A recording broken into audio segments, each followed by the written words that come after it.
जब भारत में अंग्रेजों का राज शुरू हुआ साल 1757 की बात है। भारत में उस समय बंगाल का नवाब सिराज उद दौलह शासन कर रहा था। बंगाल उस समय भारत का सबसे अमीर इलाका माना जाता था।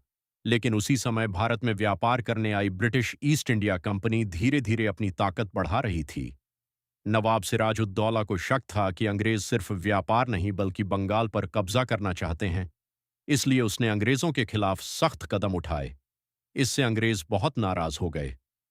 कंपनी के एक चालाक अधिकारी रॉबर्ट क्लाइव ने नवाब के ही कुछ लोगों को अपने साथ मिला लिया।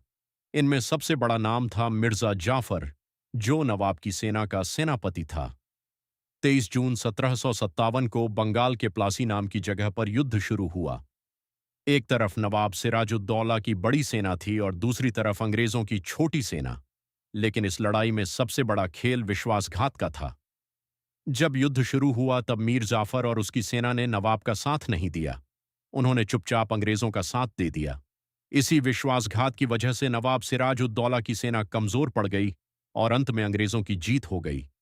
इस जीत के बाद अंग्रेजों ने मीर जाफर को बंगाल का नवाब बना दिया, लेकिन असली सत्ता उनके हाथ में थी। यही वह पल था जब भारत में अंग्रेजों का राजनीतिक राज शुरू हुआ।